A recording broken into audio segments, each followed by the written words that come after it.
Hello friends, आज हम लोग हेलोजन फैमिली का नेक्स्ट पार्ट लेकर के आए हैं। और हेलोजन फैमिली में हम लोगों ने जैसे पढ़ा था इंट्रोडक्शन इसके बारे में कि हेलोजन फैमिली में क्या क्या होता है, उसकी एटॉमिक और मॉलिक्यूलर प्रॉपर्टी क्या होती है, इन सभी के बारे में हमने आपको स्टेप बाय स्टेप बता दिया था और डेटा भी लेकर के आपको समझाने का प्रयास किया था, जिसकी सहायता से आपको मॉलिक्यूलर और एटॉमिक प्रॉपर्टी के बारे में हमने धीरे धीरे स्टेप बाय स्टेप कुछ एक एग्जाम्पल लेकर के समझाने का प्रयास किया था। आज हम लोग चलेंगे, इसकी एक मेन प्रॉपर्टी होती है रिडक्शन पोटेंशियल। इसको भी बताया था हमने, लेकिन इसको इंडिविजुअली अलग करके हम आपको बताने का प्रयास कर रहे हैं। Reduction potential and oxidizing property. ठीक है, आपको ये मालूम है हेलोजन जो होता है स्ट्रॉन्गेस्ट ऑक्सीडाइजिंग एजेंट होता है। और स्ट्रॉन्गेस्ट ऑक्सीडाइजिंग एजेंट होने का कारण क्या होता है? Due to its tendency to gain of electron. Halogen की ये स्ट्रॉन्ग टेंडेंसी होती है इलेक्ट्रॉन गेन करने की, और अगर इलेक्ट्रॉन वो गेन करेगा तो वो रिडक्शन शो करेगा, और अगर रिडक्शन ज्यादा शो करेगा तो उसकी standard reduction electrode potential value high होगी। और अगर reduction electrode potential value high होगी, इसका मतलब है कि रिडक्शन अगर वो शो कर रहा है तो एजेंट होगा ऑक्सीडाइजिंग, और ऑक्सीडेशन अगर ज्यादा शो कर रहा है तो एजेंट होगा रिड्यूसिंग। तो ये चीजें हमने आप 11th में भी पढ़ा हुआ है रिडॉक्स रिएक्शन में। तो आज हम लोग इसी को देखेंगे और एक डेटा की सहायता से समझने का प्रयास करेंगे।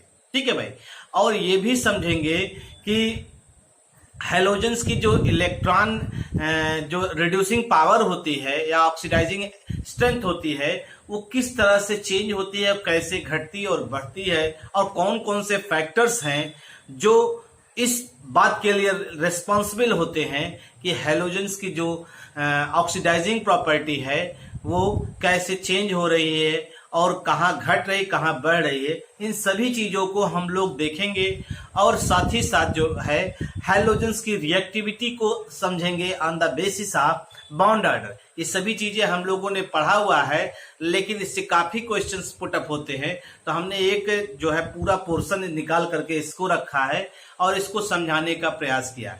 और उसके बाद फिर हम लोग पढ़ेंगे chemistry of fluorine and chlorine bond.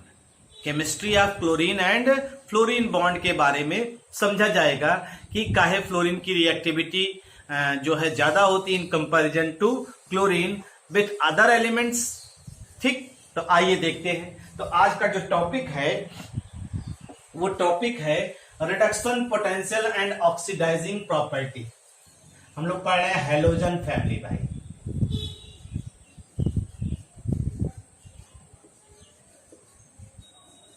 Halogen family, और इसी में पढ़ने चल रहे हैं reduction potential and oxidizing property.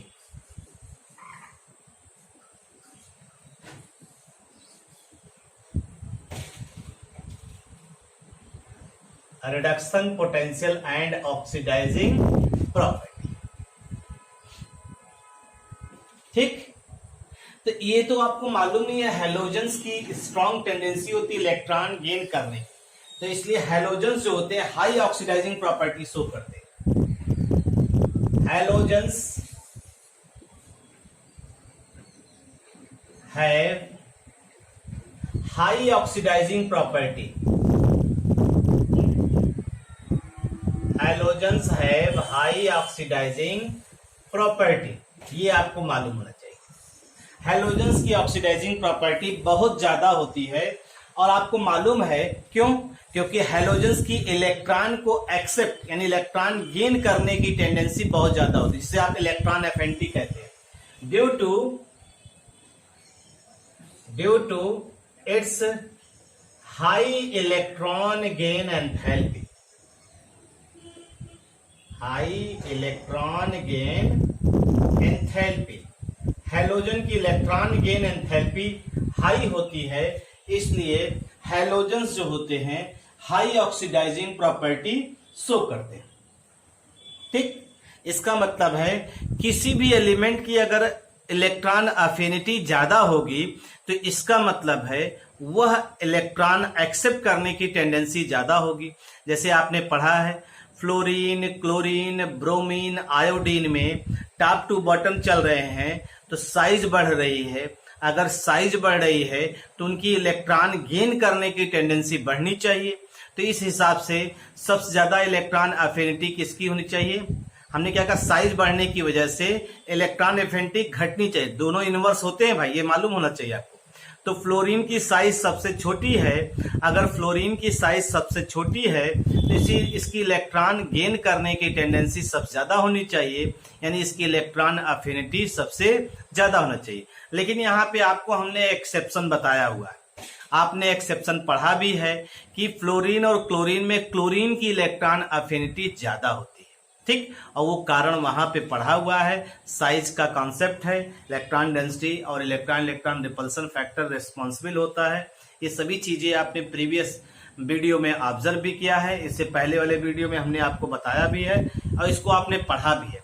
हम लोग यहाँ पे यही चीज समझने का प्रयास करेंगे कि क्लोरीन की इलेक्ट्रॉन अफिनिटी ज्यादा होती है, फिर भी फ्लोरीन क्यों स्ट्रॉन्गेस्ट ऑक्सीडाइजिंग एजेंट होता है।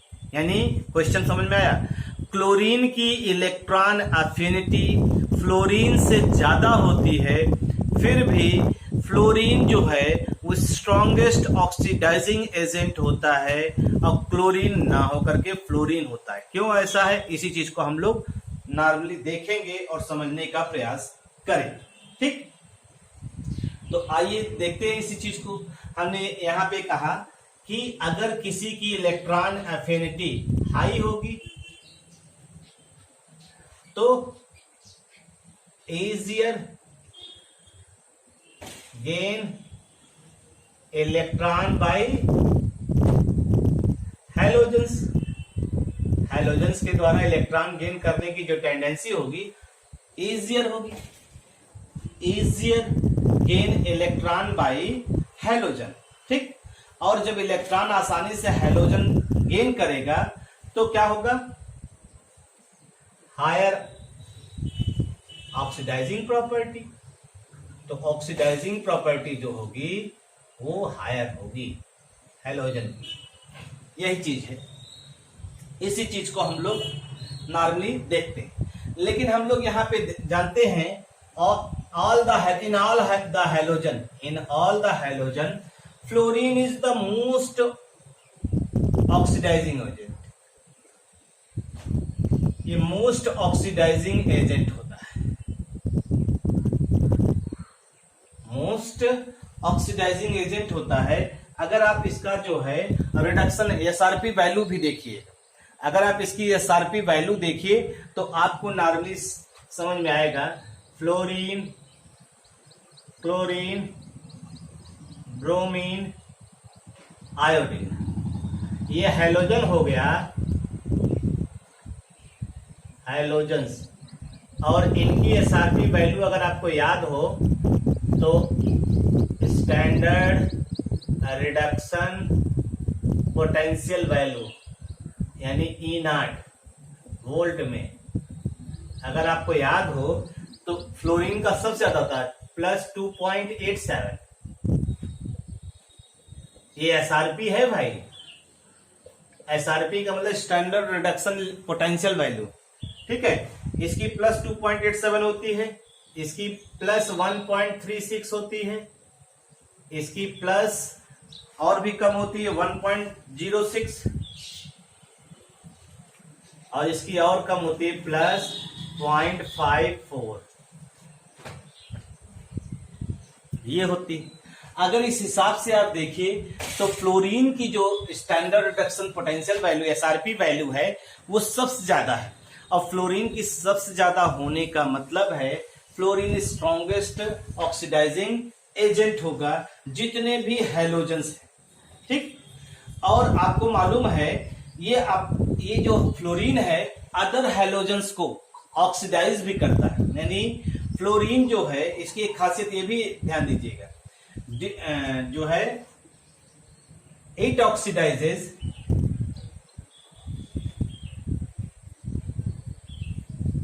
Other halides, it oxidizes other halides ion। ये जो है जितने भी फ्लोरीन की बात हम कर रहे हैं, फ्लोरीन जितने भी हैलाइड्स आयन है Cl minus Br minus I minus को सबको ऑक्सीडाइज कर देता है इनके करस्पॉन्डिंग हैलोजन में। To halogens in aqueous phase और इन ड्राई फेज, चाहे जहां पर भी ध्यान रखिएगा ऑक्सीडाइसिस। जैसे अगर आप रिएक्शन ध्यान दीजिए तो F2 plus 2x minus, F2 plus 2x minus, और ये बना देगा, देखिए ये X2 में कन्वर्ट हो गया और ये 2 इलेक्ट्रॉन देगा तो ये दोनों इलेक्ट्रॉन ले लेगा और बन जाएगा 2F माइनस। और यहां जो X होगा वो X बराबर होगा Cl Br और I, ये रिएक्शन होगा Cl Br I। इस तरह का रिएक्शन हम लोग ऑब्जर्व करते हैं। लेकिन आपको ये भी मालूम होगा जितने भी हैलोजेंस हैं, अब जैसे इनकी रिडक्शन इलेक्ट्रोड पोटेंशियल वैल्यू ज्यादा है तो अपने नीचे वाले को क्या करेंगे, नीचे वाले को ये करस्पॉन्डिंग हैलाइड्स को किस में कन्वर्ट कर देंगे, हैलोजेंस को। जैसे देखिए अगर हम यहीं पे Cl2 ले लेते हैं और प्लस 2x माइनस लेते हैं तो अगर इसी रिएक्शन को आप दिखाइए तो यहां हो जाएगा X2 और प्लस 2Cl माइनस, और यहां जो X है वो X आपका आ जाएगा क्या, ब्रोमीन और आयोडीन। मतलब Cl के नीचे वाला यानी लोअर एटॉमिक नंबर वाला हायर एटॉमिक नंबर वाले हैलोजेंस को उसके हैलोजन करस्पॉन्डिंग हैलोजन में कन्वर्ट कर देगा। ठीक, तो एक जनरल बात तो इससे निकल के आई ही, a halogen of low atomic number यानी from the above equation, above reaction कर लीजिए, from the above reaction halogen of low atomic number, halogen of low atomic number मतलब ये halogen of low atomic number क्या कर रहा है, ये ऑक्सीडाइज किसको कर रहा है, oxidize the halides, oxidizes the halide ion of higher atomic number। ये भी ध्यान रखिएगा, ये चीज ये आपको याद होना चाहिए भाई, इस तरह से रिएक्शन आपको मिलते हैं। सॉरी, तो हमने आपसे यही कहा कि जितने भी लोअर एटॉमिक नंबर वाले हैलोजेंस है हायर एटॉमिक नंबर वाले हैलोजेंस को क्या करते हैं, हैलाइड्स आयन को ऑक्सीडाइज कर देते हैं उसके करस्पॉन्डिंग हैलोजेंस में। तो ये आपका रिएक्शन, अगर यहीं पे आप Br लेंगे यहाँ पे I माइनस हो जाएगा तो वो किस में कन्वर्ट हो जाएगा, I2 और Br माइनस में कन्वर्ट हो जाएगा। इस तरह से ये रिएक्शन होगा। अब क्वेश्चन यहाँ उठता है, फ्लोरीन को आप स्ट्रॉन्गेस्ट ऑक्सीडाइजिंग एजेंट मान रहे हैं और आपने कहा हैलोजेंस की जो ऑक्सीडाइजिंग प्रॉपर्टी होती है इसकी इलेक्ट्रॉन गेन एंथैल्पी पे बेस्ड होती है, तो इसका मतलब है फ्लोरीन की अपेक्षा क्लोरीन की इलेक्ट्रॉन एफिनिटी ज्यादा होती है, तो क्लोरीन क्यों नहीं हो सकता। तो अब हम लोग ये देखेंगे कि फ्लोरीन और क्लोरीन में क्लोरीन की इलेक्ट्रॉन एफिनिटी ज्यादा होने के बावजूद भी फ्लोरीन ही क्यों स्ट्रॉन्गेस्ट ऑक्सीडाइजिंग एजेंट है। इसी को समझने का प्रयास करते हैं और इसी को पढ़ने का प्रयास करते हैं। बट ऑक्सीडाइजिंग पावर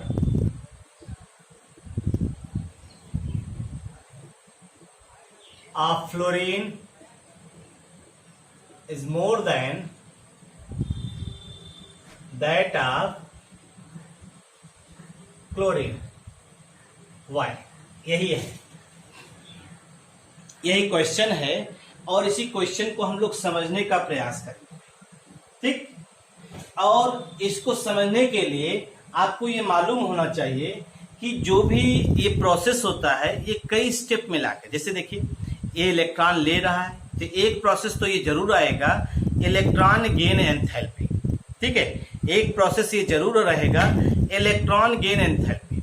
तो इलेक्ट्रॉन गेन एंथैल्पी अगर आपको याद हो तो आपने वहां पे आइसोलेटेड गैसेस एटम लिया है और यहाँ पे ये सब मॉलिक्यूलर फॉर्म में होंगे, तो पहले तो इनको आपको आइसोलेटेड गैसेस फॉर्म में कन्वर्ट करना पड़ेगा, ठीक। फिर वो इलेक्ट्रॉन गेन करेगा, फिर वो इलेक्ट्रॉन गेन करने के बाद किस में कन्वर्ट हो जाएगा, आयन गैस से आयन एक्वस में, यानी कई स्टेप को कंबाइन करके जो है हम लोग इस बात को एक्सप्लेन करेंगे। तो आइए देखते हैं। It can be explained as, it can be explained as, समझिएगा भाई। पहला स्टेप देखिए, पहला हम लोग क्या करते हैं, पहले हम लोग जो है x2 है ना, हाफ x2, ये गैस फॉर्म में, x2 गैस फॉर्म में है, इसको ले रहे हैं, ठीक। x2 गैस फॉर्म में है, इसको ले रहे हैं, x2 को x में कन्वर्ट करना है, तो x को x में बदलने के लिए आपको तोड़ना पड़ेगा, और उस तोड़ने की जो एनर्जी को होती है उसे हम लोग डिसोसिएशन एनर्जी कहते हैं। तो यहाँ पे यहाँ ध्यान रखिएगा, अगर आपने बॉर्न हैबर साइकिल पढ़ा होगा तो वहां पे हमने बताया है x गैसियस फॉर्म में कन्वर्ट हुआ, और यहाँ पे जो डेल्टा H की वैल्यू होगी, वो डेल्टा H की वैल्यू जो होगी half dissociation energy, half D होगा, हाफ डिसोसिएशन एनर्जी, इसे हम लोग कहते हैं dissociation energy.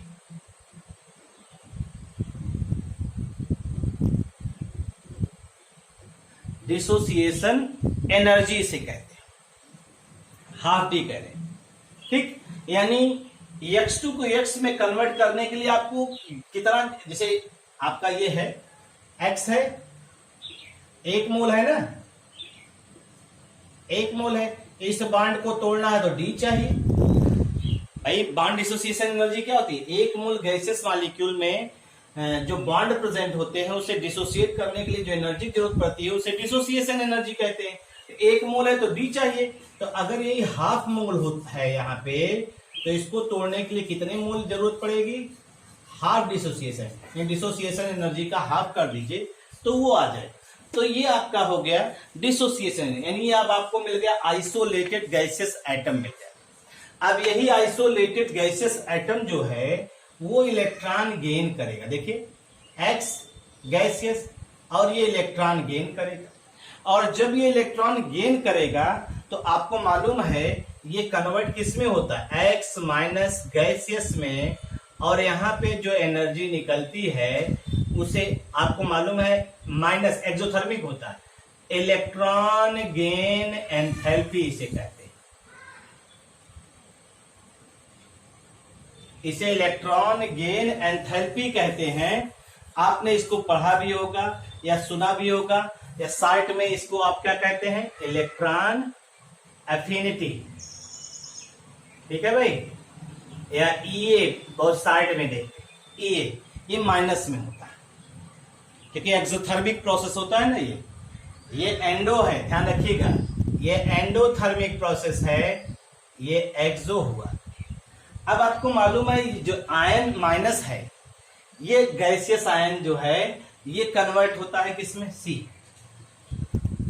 X minus gas, ये अब एक्वस सोल्यूशन में इसको डिजॉल्व करते हैं, ये एक्वस सोल्यूशन में डिजॉल्व करते हैं, और यहां बन जाएगा ये X माइनस एक्वस, ये प्रोसेस इसका रिस्पॉन्सिबल होता है।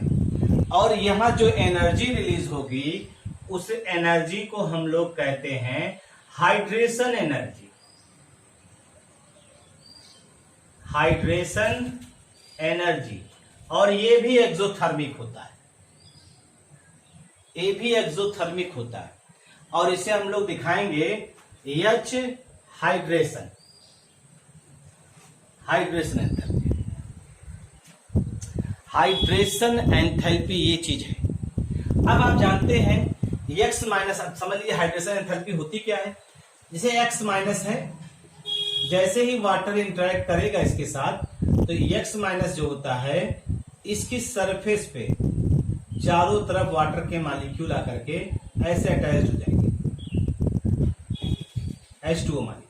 तो इनके बीच में जो बॉन्ड बन रहा है, इसी बॉन्ड में एनर्जी क्या होती है, रिलीज होती है, और जो एनर्जी रिलीज होती है उसी को हम लोग क्या कहते हैं, हाइड्रेशन एनर्जी। ठीक है भाई। और आपको मालूम है हाइड्रेशन एनर्जी साइज पे डिपेंड करता है, साइज ऑफ आयन पे, साइज ऑफ आयन पे डिपेंड करता है। जितनी ज्यादा स्मॉल साइज होगी, हाइड्रेशन एनर्जी जो होगा वो हाई होगा। ये ध्यान रखिएगा, हाइड्रेशन एनर्जी क्या होगा, हाई होगा। तो इसका मतलब है यहां पे अगर x माइनस के स्थान पे f माइनस रख लें और Cl माइनस, तो f माइनस की हाइड्रेशन एनर्जी ज्यादा होगी क्योंकि उसकी साइज छोटी है, और Cl माइनस की हाइड्रेशन एनर्जी क्या होगी, कम होगी क्योंकि इसकी साइज बड़ी है। इस तरह से इसको हम लोग नॉर्मली देख सकते हैं और समझ सकते हैं। तो इसी को समझाने के लिए हमने आपको ये, अगर आप आइए देखते हैं इसी को और समझने का प्रयास करें। देखिए हमने कहा कि जो ओवरऑल नेट प्रोसेस होगा, ध्यान दीजिएगा, जो नेट प्रोसेस है, नेट प्रोसेस क्या होगा भाई, ये इससे कैंसिल होगा, ये इससे कैंसिल हुआ, इतना हो गया ना, और पूरा का पूरा जो है हैलोजन आ गया, ये गैसियस हो गया, ये इलेक्ट्रॉन हो गया, ये एक्वस हो गया, और ये बन गया आपका X माइनस एक्वस। और बॉर्न हैबर साइकिल के हिसाब से जितनी भी एनर्जी सम हो, सबको सम कर लीजिए, तो जो डेल्टा H आएगा, तो डेल्टा H बराबर आ जाएगा हाफ डी, ये प्लस में है इसको प्लस में, माइनस इलेक्ट्रॉन अफिनिटी और माइनस हाइड्रेशन एनर्जी, ये वैल्यू आएगी ये। अब हम इसको न्यूमेरिकली जो है चेक भी करने चल रहे हैं। हम फ्लोरीन की वैल्यू लेंगे और क्लोरीन की वैल्यू लेंगे, ध्यान दीजिएगा। जैसे आप देखिए हम लोग जो है इसको न्यूमेरिकली सेलेक्ट भी करने चल रहे हैं। हम फ्लोरीन की और क्लोरीन की दोनों की वैल्यू लेने चल रहे हैं। तो यहां पे देखिए फ्लोरीन की और क्लोरीन की दोनों की वैल्यू लेने चल रहे हैं। तो हम यहां पे पहले HD दिखा रहे हैं, HD यानी डिसोसिएशन एनर्जी। अगर इनकी वैल्यू है 79, फ्लोरीन की जो वैल्यू है 79.4 किलो जूल पर मोल, और क्लोरीन की वैल्यू जो है 122.3 किलो जूल पर मोल, ध्यान दीजिएगा, ये हो गया। फिर हम इसकी वैल्यू ले रहे हैं इलेक्ट्रॉन अफिनिटी, इनकी भी, इलेक्ट्रॉन अफिनिटी इनकी भी, इनकी तो याद ही होगी -333 किलो जूल पर मोल। अभी इसको नेक्स्ट टर्न पे ही हम लोग पढ़े थे। और इसकी होती है -348।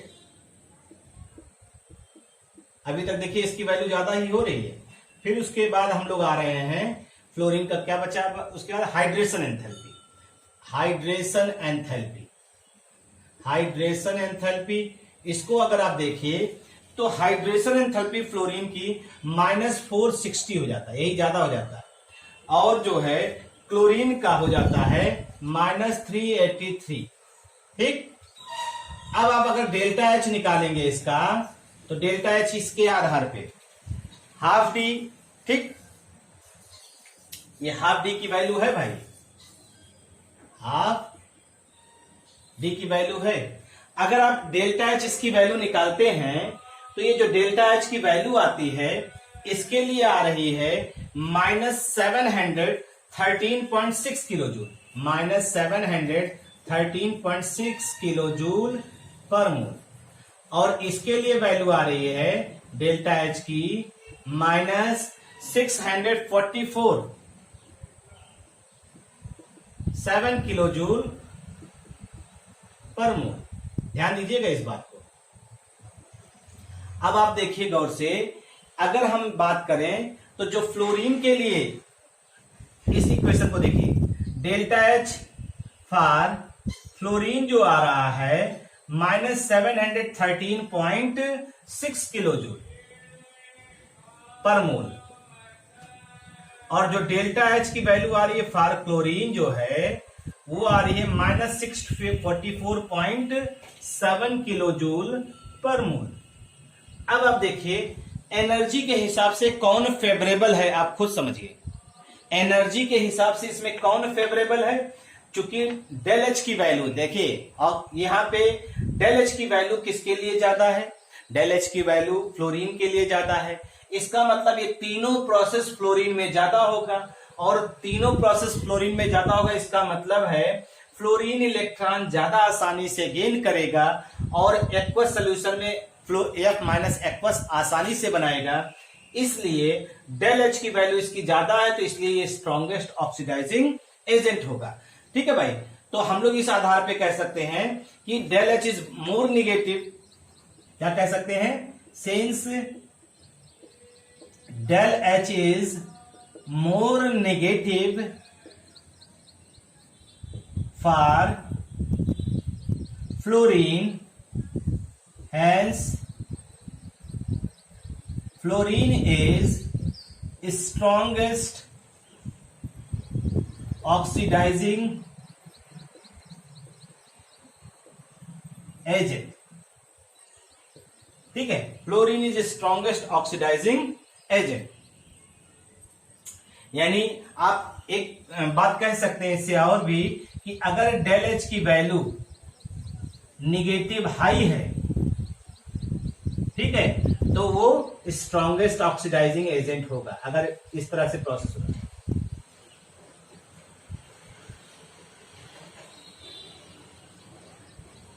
ठीक, डेल एच की वैल्यू नेगेटिव हाई है तो स्ट्रॉन्गेस्ट ऑक्सीडाइजिंग एजेंट होगा। तो ये सीधा सीधा आपने देखा और समझने का प्रयास किया। बहुत ज्यादा इसमें कुछ भी नहीं है, अगर आपको याद हो जाए तो इस तरह से हम लोग कह सकते हैं फ्लोरीन स्ट्रॉन्गेस्ट ऑक्सीडाइजिंग एजेंट है in comparison to chlorine, in comparison to bromine, in comparison to iodine. तो फ्लोरीन स्ट्रॉन्गेस्ट हो गया तो आयोडीन जो होगा वो वीकेस्ट ऑक्सीडाइजिंग है। Halogens can be explained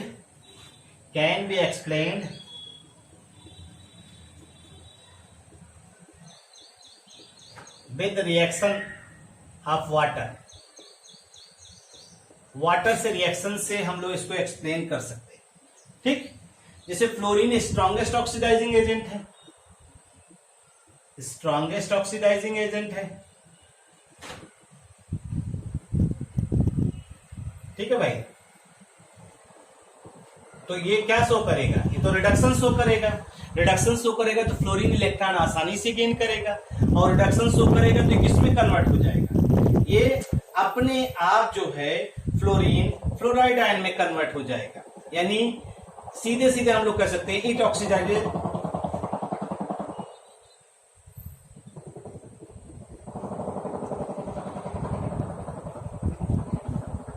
water to O2। It oxidizes water to O2। Water को O2 में ये कन्वर्ट करता है। अगर इसी को देखें और इसी को समझने का प्रयास करें तो देखिए आपको आइडिया हो जाएगा। ठीक, और आप जानते हैं जो रिएक्शन होगा, रिएक्शन जो होगा इसका स्पॉन्टेनियस, रिएक्शन इज स्पॉन्टेनियस, और फ्लोरीन का जो भी रिएक्शन होता है हाईली एक्सोथर्मिक होता है और एक्सोथर्मिक होगा। Reaction is spontaneous and highly exothermic in nature. तो अगर हम लोग इसी को दिखाएं फ्लोरीन और प्लस H2O, ठीक, तो अगर हम लोग इसी को दिखाएं 2H2O तो ये आपका O2 में पहले कन्वर्ट हो जाएगा। फ्लोरीन तो H2O में कन्वर्ट हो जाए, H2O से रिएक्शन करने पर O2 में कन्वर्ट कर देगा। और अगर ये O2 में कन्वर्ट कर रहा है तो इसके बाद आपका जो है जो बचेगा वो क्या है? H प्लस और F माइनस, यानी 4H प्लस और प्लस 4H प्लस और प्लस 4F माइनस। इस तरह से ये कन्वर्जन दिखाएगा भाई। ठीक, और ये आपका एक्वस का फॉर्मेशन हो जाएगा। एक्वस का फॉर्मेशन हो जाएगा, इस चीज का आप ध्यान रखिएगा यहाँ पे। यानी फ्लोरीन जो है वो कन्वर्ट हो रहा वाटर, फ्लोरीन वाटर से रिएक्शन कर रहा तो O2 में कन्वर्ट हो रहा है। एक और चीज आप ध्यान रखिएगा यहाँ पे नोट, क्योंकि ये आपके बुक में नहीं है, लेकिन जानिए कंपटीशन में काफी जो है, नीट में भी काफी कई बार पूछा गया है। फ्लोरीन जो है oxidises H2O to O2 in cold.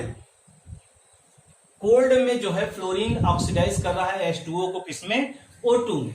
और अगर इसी चीज को हम लोग करें oxidises to O3 in hot. ये ध्यान रखिएगा भाई, ये इंपॉर्टेंट चीज है जिसको हम लोग नॉर्मली जो है कॉम्पिटिटिव बुक में ही दिखते हैं, तो ये आपको मालूम होना चाहिए। ठीक, अगर आप इसको जो है रिएक्शन, जैसे ये तो रिएक्शन दिखाई दिया आपने, अगर आप इसी को फ्लोरीन की बात कर रहे हैं और ये 3H2O हो जाए और ये 3F2 हो जाए, तो ये आपका हो जाएगा O3 और प्लस 6HF, ऐसे हो जाएगा। और ये आपका क्या हो जाएगा? हॉट सोल्यूशन होना चाहिए। और ये आपका क्या हो जाएगा? कोल्ड सोल्यूशन दिखाना चाहिए। बस इसका ध्यान रखिएगा, बाकी चीजें तो हो ही रही, बाकी चीजें जो है आप नॉर्मली देख ही रहे हैं, लेकिन इन चीजों को आप जरूर समझिएगा भाई। अगर आप अदर हैलोजेंस की बात करते हैं, जैसे H2 H2O से रिएक्शन करें, तो अगर क्लोरीन और ब्रोमीन की हम लोग बात करते हैं, तो क्लोरीन और ब्रोमीन भी रिएक्शन शो करते हैं वाटर को, और वाटर के साथ रिएक्शन करने के बाद ये हाइड्रोहेलिक और हाइपोहेलस का फॉर्मेशन करते हैं। यानी ये बना देंगे HX और प्लस HOX, और यहां जो X है वो क्या है आपका? ClBr X। इसे हम लोग क्या कहते हैं? हाइड्रोहेलिक एसिड, और इसे हम लोग कहते हैं हाइपोहेलस एसिड। और एक खासियत इस रिएक्शन की भी देखिए कि अगर वाटर से रिएक्शन हम लोग कर रहे हैं इसकी, तो यहाँ पे हैलोजन का जो ऑक्सीडेशन स्टेट है वो 0 है, यहाँ पे हैलोजन का ऑक्सीडेशन स्टेट -1 है, और यहाँ पे +1। तो सीधे सीधे हम लोग कह सकते हैं ये कौन सा रिएक्शन हो गया? Disproportionation reaction. ये आपका कौन सा रिएक्शन हो गया?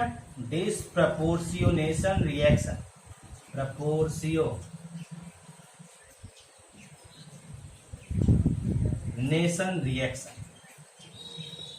डिसप्रपोर्शनेशन रिएक्शन, क्योंकि एक ही एलिमेंट का ऑक्सीडेशन हो रहा है और रिडक्शन हो रहा है। Is non spontaneous,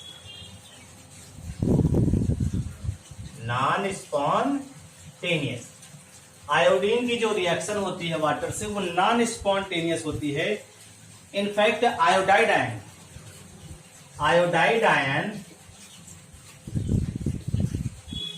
can be oxidized, ठीक है, can be oxidized by oxygen, can be oxidized by oxygen in water, oxygen in water in acidic medium.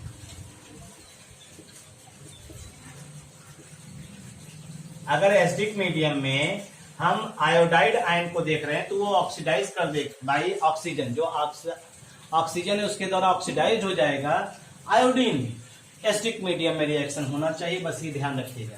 तो अगर हम ले लें रिएक्शन 4I - एक्वस और प्लस 4H प्लस और प्लस O2, तो ये आपका रिएक्शन जो होगा वो हो जाएगा 2I2 और प्लस आपका 2H2O।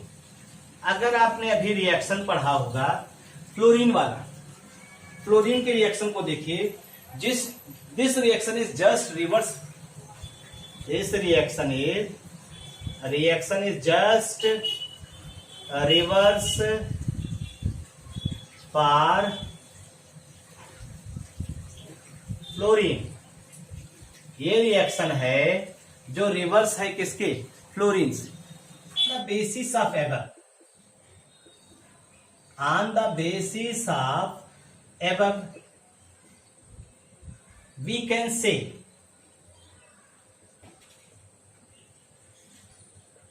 That oxidizing power,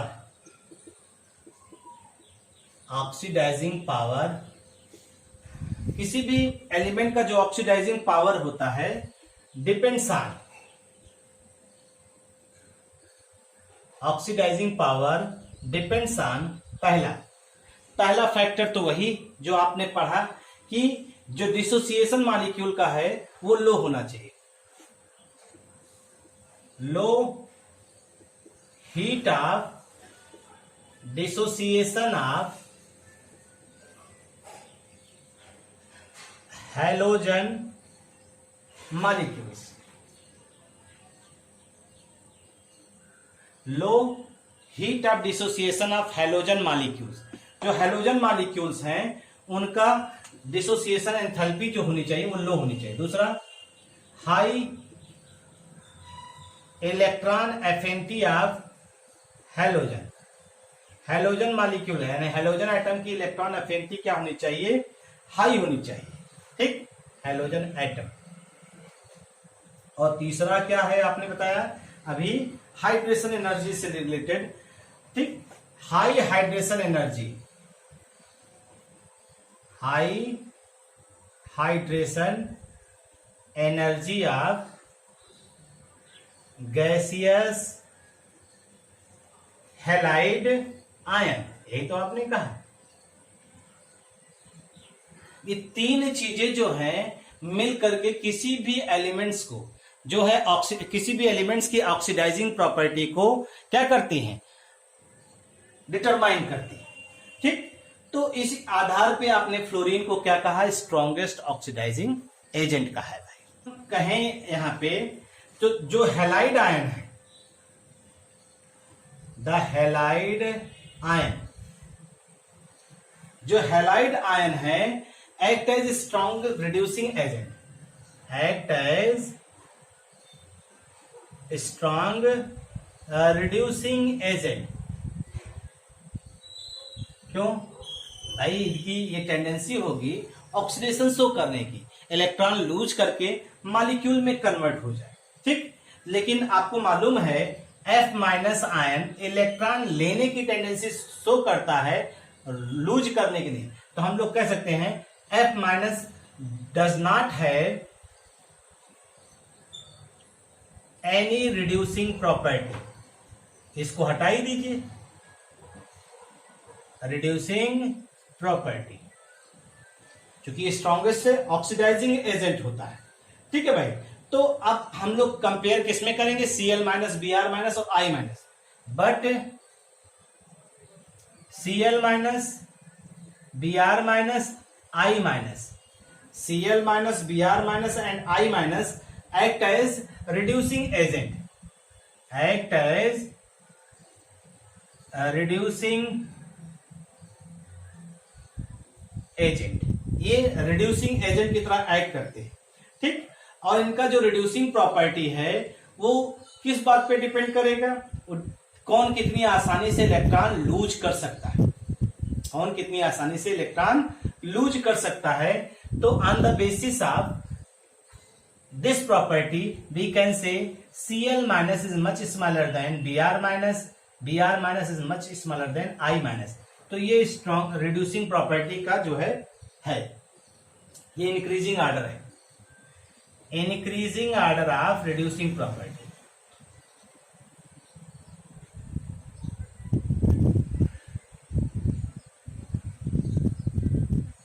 increasing order of reducing property. क्यों, हमने बताया ना Cl minus, Br minus, I minus के में I माइनस आसानी से इलेक्ट्रॉन लूज करेगा, स्ट्रॉन्गेस्ट रिड्यूसिंग एजेंट की तरह ये बिहेवियर शो करेगा भाई। तो अगर हम लोग यहाँ पे बॉन्ड एनर्जी और रिएक्टिविटी का ट्रेंड समझने का प्रयास करें तो आप देखिए हैलोजन मॉलिक्यूल को पहले देखिए, फ्लोरीन, क्लोरीन, ब्रोमीन, आयोडीन, इनको अगर आप देखिए और इनसे नॉर्मली जो H2 मॉलिक्यूल है O2 मॉलिक्यूल है N2 मॉलिक्यूल के कंपैरिजन देखें तो इनकी bond energy, bond dissociation energy बहुत लो होती है और इस वजह से हैलोजेंस हाईली रिएक्टिव होते हैं।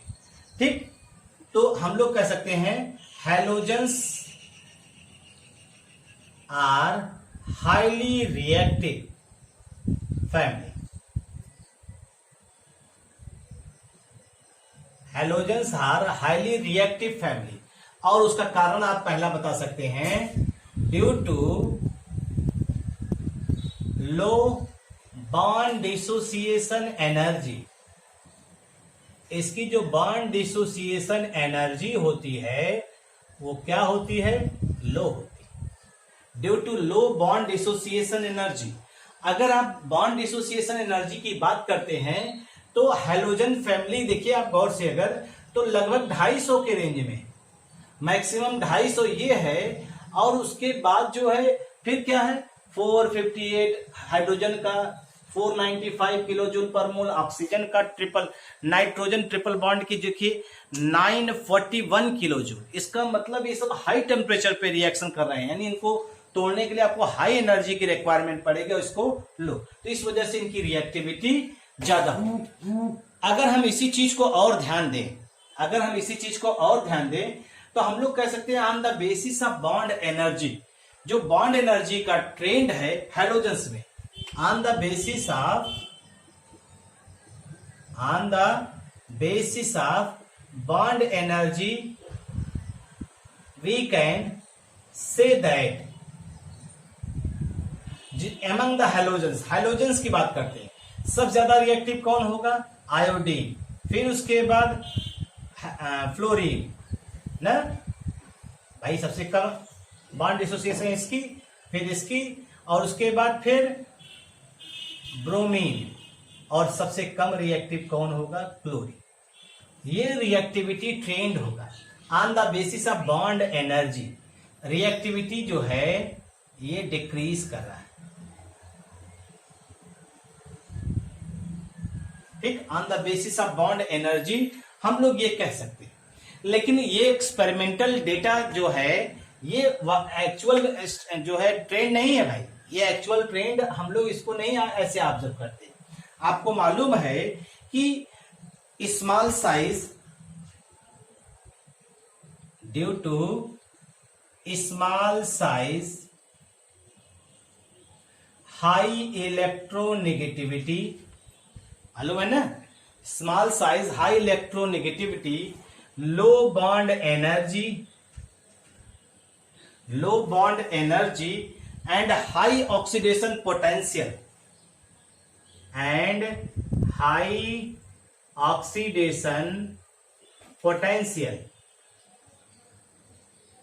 ऑक्सीडेशन शो करने की इसकी टेंडेंसी। Fluorine is more reactive,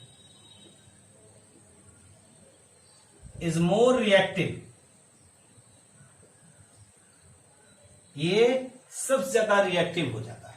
fluorine is more reactive, और रिएक्टिविटी का जो ट्रेंड होता है, रिएक्टिविटी ट्रेंड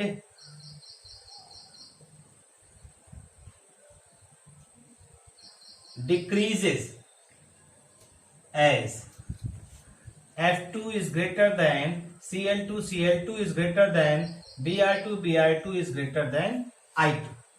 अगर आपसे पूछा जाए सिर्फ on the basis of bond energy तो ये ट्रेंड है, और अगर एक्चुअल स्ट्रेंथ पूछा जाए तो ये वाला ट्रेंड बनाएंगे। आप ध्यान रखिएगा इस चीज को, ठीक है भाई।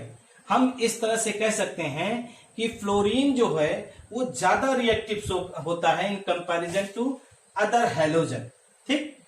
और आपको मालूम है कि फ्लोरीन चूंकि हाई इलेक्ट्रोनेगेटिव होता है, इसलिए ज्यादातर एलिमेंट जो अपना हायर ऑक्सीडेशन स्टेट शो करते हैं फ्लोरीन के साथ। जैसे देखिए most of the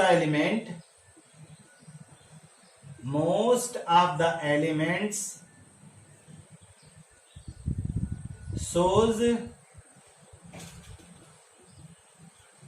higher oxidation state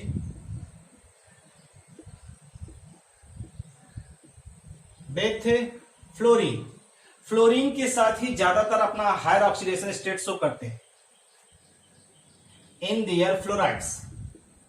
in their fluorides. अगर हम लोग फ्लोराइड्स की बात करते हैं तो उन्हीं के साथ ज्यादा ऑक्सीडेशन स्टेट शो करता है। जैसे कि अगर आप ध्यान दीजिए कि आपने बहुत से कंपाउंड पढ़े होंगे, ऑस्मियम, ऑस्मियम ऑक्टाफ्लोराइड, ऑस्मियम यहाँ +8 ऑक्सीडेशन स्टेट शो करता है। ठीक है भाई। वेनेडियम पेंटाफ्लोराइड, यहाँ वेनेडियम जो है +5 ऑक्सीडेशन स्टेट शो करता है। सल्फर यहाँ +6 ऑक्सीडेशन स्टेट शो करता है। प्लूटोनियम, ठीक है, प्लूटोनियम हेक्साफ्लोराइड, यहाँ पर भी प्लूटोनियम जो है +6 ऑक्सीडेशन स्टेट शो करता है। वोल्फ्रामाइड W जो है यहाँ पे +5 ऑक्सीडेशन स्टेट शो करता है।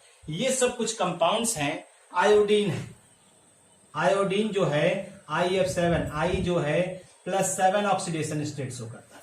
हमारा कहने का मतलब है ये कुछ एलिमेंट्स हैं जो फ्लोरीन के साथ कंबाइन करते हैं और फ्लोराइड्स का फॉर्मेशन करते हैं, और उसमें वो प्लस मतलब अपना हाईएस्ट ऑक्सीडेशन स्टेट वो शो करते हैं, जिसको आप देखते हैं और भी जानते हैं। आप सुना भी होगा, आपने पढ़ा भी होगा, फ्लोरीन जो है सारे एलिमेंट से रिएक्शन करता है।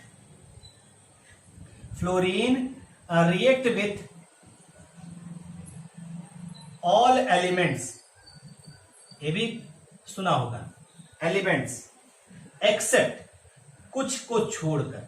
जैसे कुछ नोबल गैसेस हैं उनको हम लोग छोड़ते हैं, हीलियम, हीलियम, नियान एंड आर्गन। बाकी फ्लोरीन की रिएक्टिविटी जो है वो बहुत ही ज्यादा होती है, जिसको हम लोग पढ़ते हैं।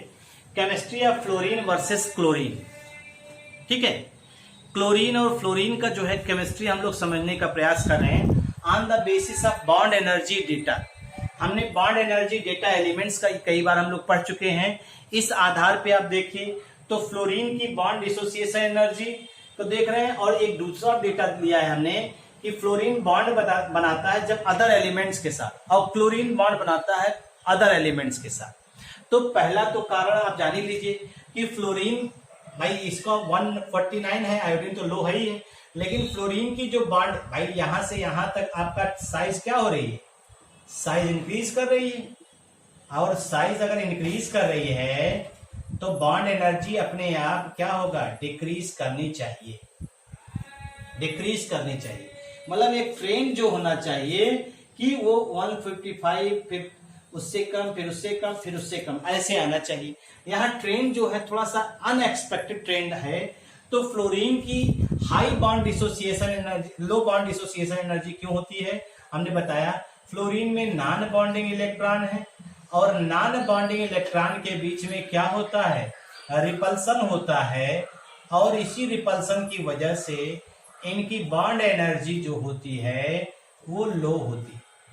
ठीक है, हमने बताया था ना, फ्लोरीन को अगर आप देखिए तो फ्लोरीन में कितने लोन पेयर पाए जाते हैं, 3। और ये आपके लोन पेयर जो है ये सब नॉन बॉन्डिंग रिपल्सन शो करेंगे, इनके बीच में क्या होगा, रिपल्सन। क्यों, क्योंकि इसकी साइज स्मॉल है, पहले भी पढ़ चुके हम लोग। साइज स्मॉल होने की वजह से इनमें रिपल्सन होगा, स्ट्रेन डेवलप करेगा, और बॉन्ड क्या हो जाएगा, ब्रेक हो जाएगा। स्ट्रेन डेवलप करेगा, बॉन्ड ब्रेक हो जाएगा, और इस तरह से इसकी बॉन्ड एनर्जी क्या होती है, लो होती है। ठीक, एक तो हमने आपको बताया फ्लोरीन की बॉन्ड डिसोसिएशन एनर्जी कम होने की वजह से इसकी रिएक्टिविटी सबसे ज्यादा होती है। दूसरी चीज हमने बताया कि फ्लोरीन जब भी बॉन्ड बनाएगा, फ्लोरीन अगर बॉन्ड बनाएगा, फॉर्म करेगा, तो large amount of energy release होती है, large amount of energy release होती है, ध्यान रखिएगा, large amount of energy release होती है। ठीक, in comparison to other halogen. अगर हम इसी चीज को फॉर्मेशन में देखें, हैलाइड्स के फॉर्मेशन में, जैसे हम ले रहे हैं कि आपको मालूम है जो फ्लोराइड्स का है, fluorides have high lattice energy, have high lattice energy. जो फ्लोराइड्स की लैटिस एनर्जी होती है वो बहुत ज्यादा होती है। कारण क्या है, small size of fluorine, due to small size of F minus ion and high charge density, high charge density of fluoride ion, छोटा साइज होगा तो इस वजह से चार्ज डेंसिटी क्या होगी, बहुत ज्यादा होगी। और चार्ज डेंसिटी ज्यादा होना और साथ ही साथ क्या है कि small size of fluoride ion, इसकी जो फ्लोराइड आयन की लैटिस एनर्जी होगी वो बहुत ज्यादा होगी। अगर आप इसको गैट्स लिया, लैटिस एनर्जी लिया, तो सोडियम फ्लोराइड की लैटिस एनर्जी ज्यादा है, लैटिस एनर्जी ज्यादा है इन कंपैरिजन सोडियम क्लोराइड। कारण क्या है, F जो भी बॉन्ड बनाएगा उसमें ज्यादा एनर्जी रिलीज करती है, ठीक है, क्योंकि साइज छोटी है और हाई चार्ज डेंसिटी होने की वजह से इसके साथ बॉन्डिंग स्ट्रांग होगी। बॉन्डिंग स्ट्रांग अगर होगी तो यहाँ पे ज्यादा एनर्जी इवॉल्व हो रही है, यानी इसकी लैटिस एनर्जी बहुत ज्यादा होगी। उसी हिसाब से आप देखिए लैटिस एनर्जी की वैल्यू क्या हो रही है, डिक्रीज कर रही है, ठीक, क्योंकि चार्ज डेंसिटी जो हैलाइड आयन की है वो धीरे धीरे आपकी क्या हो रही है, डिक्रीज कर रही है, ये ध्यान रखिएगा। अब अगर इस डेटा को देखें, अब इस डेटा पे फ्लोरीन फ्लोरीन और क्लोरीन क्लोरीन बॉन्ड एनर्जी की अगर बेस मानते हैं तो इसकी बॉन्ड एनर्जी क्या है, लो है। तो ये जो है इस बॉन्ड को तोड़ने में कम एनर्जी लगेगी, इस बॉन्ड को तोड़ने में कम एनर्जी लगेगी, लेकिन इस बॉन्ड के फॉर्मेशन में क्या हो रही है, अगर ये बॉन्ड बने तो इतनी एनर्जी इवॉल्व होगी और यहाँ पे इतनी एनर्जी इवॉल्व हो रही है, यानी यहाँ ज्यादा एनर्जी इवॉल्व हो रही है। तो क्लोरीन क्लोरीन बॉन्ड फॉर्मेशन ज्यादा फेवर कर रहा है in comparison to fluorine fluorine bond. तो यहाँ पे ये बॉन्ड ज्यादा फेवर करेगा बनना इन कंपैरिजन टू इसके, ठीक, क्यों, क्योंकि हाई बॉन्ड एनर्जी यानी डेल एच की वैल्यू लार्ज नेगेटिव होगी तो डेल जी की वैल्यू क्या होगी, लार्ज नेगेटिव होगी, जिसकी वजह से ये रिएक्शन ज्यादा फेवर करेगा। लेकिन हमको इससे ऑब्जर्व करना है, अगर हमने कहा ये फ्लोरीन एलिमेंट अगर किसी अदर एलिमेंट के साथ कंबाइन करें, जैसे कार्बन के साथ कंबाइन कर रहा है, तो 485 किलो जूल एनर्जी इवॉल्व हो, ठीक। इसका मतलब इस बॉन्ड को तोड़ने में आप क्या लगेगा, ज्यादा एनर्जी लगेगी। तो इसका मतलब ये बॉन्ड क्या होगा, ये ज्यादा स्टेबल होगा in comparison to CCl bond. CF bond ज्यादा स्टेबल होगा, यानी thermodynamically more stable CF bond होगा in comparison to CCl bond. इसी तरह से हम लोग कह सकते हैं कि यहाँ पे HF बॉन्ड ज्यादा फेवर करेगा in comparison to HCl bond. क्यों, क्योंकि यहाँ पे एनर्जी जो आ रही है वो 565 किलो जूल है, 565 किलो जूल है, यहाँ 428 किलो जूल है। और आप देखिए जो बॉन्ड बन रहा है इसको तोड़ने में एनर्जी अगर ज्यादा लगेगी तो इसका मतलब वो स्टेबल है, और जो जहां पे एनर्जी ज्यादा है वो एनर्जी वो यानी वहां पे उतनी अमाउंट ऑफ एनर्जी रिलीज भी करेगी। अगर जैसे इस बॉन्ड के फॉर्मेशन में 485 किलो जूल एनर्जी इवॉल्व हो रही है, तो इस बॉन्ड को तोड़ने में रिक्वायर्ड एनर्जी कितनी होगी, 485 किलो जूल। रिक्वायर्ड एनर्जी कितनी होगी, 485 किलो जूल पर। ये इवॉल्व हो रही है यानी माइनस हो गया, और ये एब्जॉर्ब हो गया यानी प्लस हो गया। तो ये ध्यान रखिएगा, इस बॉन्ड को बनने में अगर इतनी एनर्जी निकल रही है तो इस बॉन्ड को तोड़ने में इतनी एनर्जी लगेगी, और जब एनर्जी ज्यादा लग रही है बॉन्ड को तोड़ने में, इसका मतलब वो थर्मोडायनेमिकली मोर स्टेबल है। तो हम इस आधार पे कह सकते हैं फ्लोरीन जो है वो ज्यादा रिएक्टिव है इन कंपैरिजन टू क्लोरीन, क्योंकि बॉन्ड बनाने पर ज्यादा एनर्जी रिलीज कर रहा है, और ज्यादा एनर्जी रिलीज कर रहा है, डेल एच की वैल्यू क्या हो रही है, fluorine more reactive than chlorine with other elements. और उसका कारण क्या है, बिकॉज आप देखिए इसी में, बिकॉज CF बॉन्ड और CCl बॉन्ड, यहां पे एनर्जी 485 और यहां पे एनर्जी कितनी होगी 327। तो ये डेल एच की वैल्यू माइनस ज्यादा है, यहां डेल एच की वैल्यू माइनस लो होगा और ये हाई होगा। तो ये क्या करेगा, favour the bonding, less favour the bonding.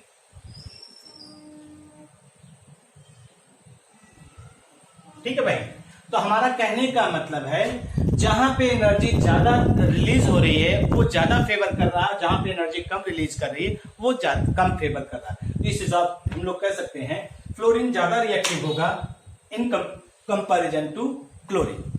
ठीक, तो ये सारी चीजें, इतनी चीजों को आप पढ़ डालिए। बाकी की बातें हम लोग नेक्स्ट जब भी मीटिंग होगी तो उसमें पढ़ा जाएगा। Thank you. अच्छे से पढ़िए, अच्छा हो, अच्छा करें, इन्हीं दुआओं के साथ नेक्स्ट